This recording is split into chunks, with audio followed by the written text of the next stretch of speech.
오늘은 잠언서 18장 말씀 통해서 화평을 이루기 위해서는 이런 제목으로 같이 이제 은혜 나누겠습니다.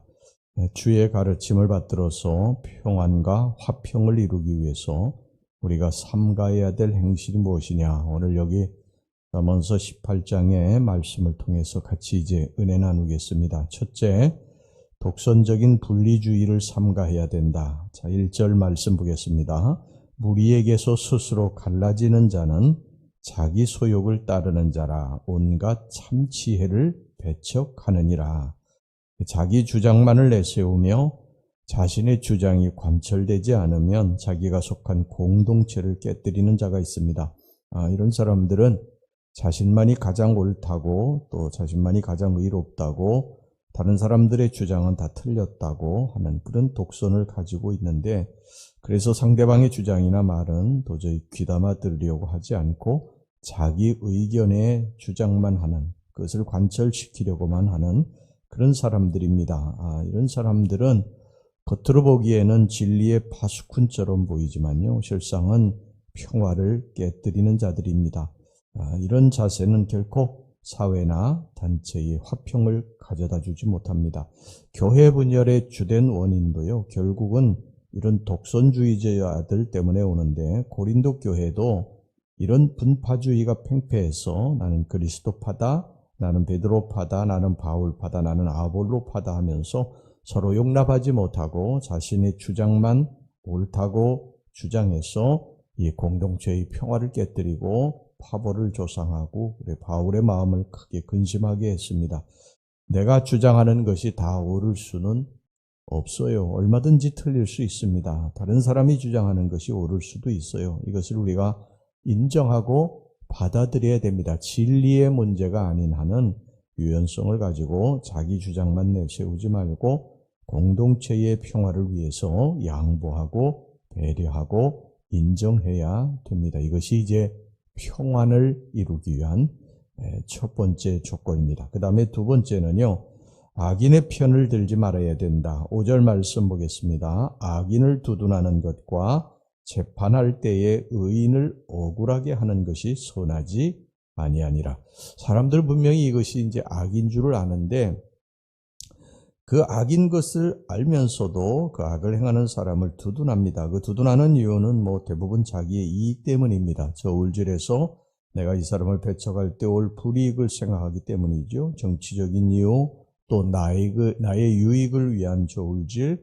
그래서 악인을 악하다고 말하지 못하고 잘못된 것을 잘못됐다고 말하지 못하고 그런 것을 그르다고 분명히 말하지 못합니다. 이 사람이 분명히 잘못되고 이 사람이 옳은데도 불구하고요, 그런 비겁함 때문에 말하지 못하는 거예요. 성경은 그렇게 해서는 안 된다고 말씀을 합니다. 항상 어떤 사람을 대하든지 옳은 것은 옳다 말하고 그런 것은 그러다고 말할 수 있는 용기를 가져야 합니다. 이것이 개인과 사회의 화평을 위해서 우리 성도가 갖추어야 될 바람직한 자세라고 할 수가 있습니다. 그 다음에 세 번째는요, 중요한 것이 있는데 8절 말씀 보겠습니다. 남의 말 하기를 좋아하는 자의 말은 별식과 같아서 뱃속 깊은 데로 내려가느니라. 이 세 번째, 우리가 평안을 유지하기 위해서는, 어떤 공동체든지 평안을 유지하기 위해서는 말을 조심해야 된다고 하는 것입니다.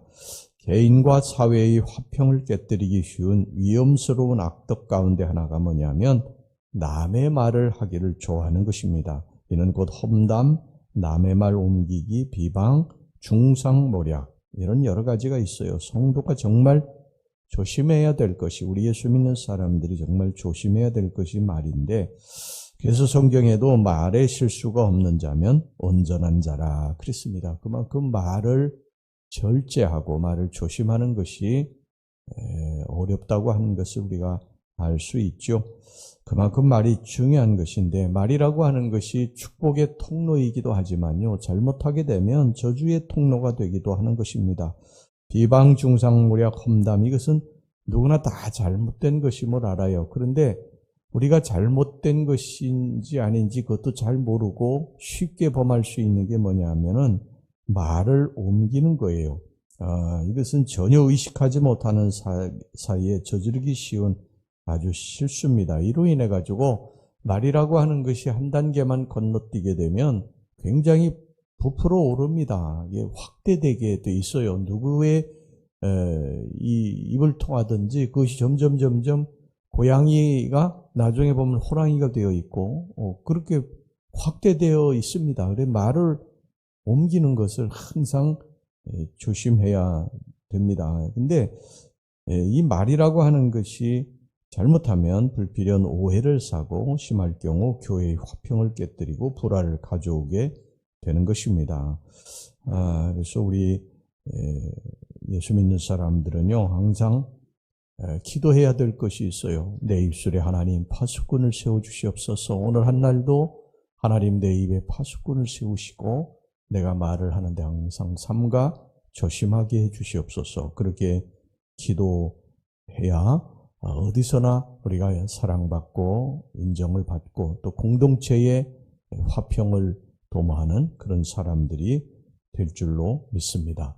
말이라고 하는 것은 그 사람의 인격이에요. 그래서 우리가 그 사람이 말하는 것을 보면 그 사람의 인격의 깊이를 알 수가 있죠. 그래서 솔로몬은 말을 삼가고 혀를 제갈 물리도록 권면하며 죽고 사는 것이 혀의 권세에 달려있다. 그 정도까지도 말을 했습니다. 모든 복도 입을 통해서 오고 모든 화도 입을 통해서 온다. 그래서 우리가 항상 말을 삼가고 조심해야 된다.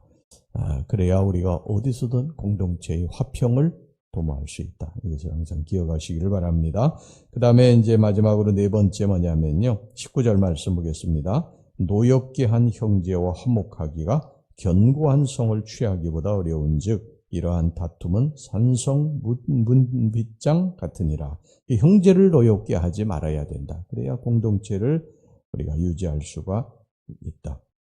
상처 입은 형제와의 화해는 어렵습니다. 우리들 이 불화한 불신자들 화해시키는 것보다요 더 힘든 것이 우리 성도들 화해시키는 것이 더 어렵다고 말을 합니다. 왜냐하면 이는 그만큼 평소에 서로 사랑하고 교제하는 정도가 깊기 때문입니다. 즉 준정이 깊기 때문에 그만큼 실망도 큰 법이라는 것이죠. 그래서 한번 불화하면 그만큼 상처가 깊기 때문에 치유하는데도 많은 시간과 또 수고가 요구가 됩니다. 그렇기 때문에 특별히 가깝고 사랑스러운 형제 사이일수록 더욱 삼가고 조심해서 피차간에 불화가 생기지 않도록 조심해야 됩니다.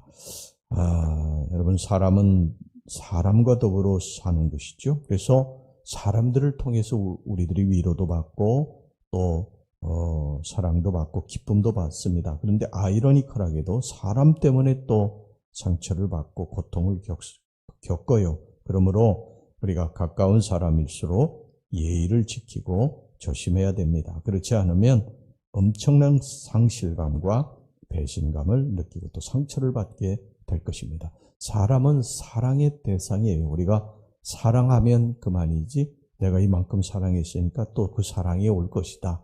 그렇게 생각하면 우리는 다 부족한 것이 있기 때문에 실망할 수밖에 없습니다.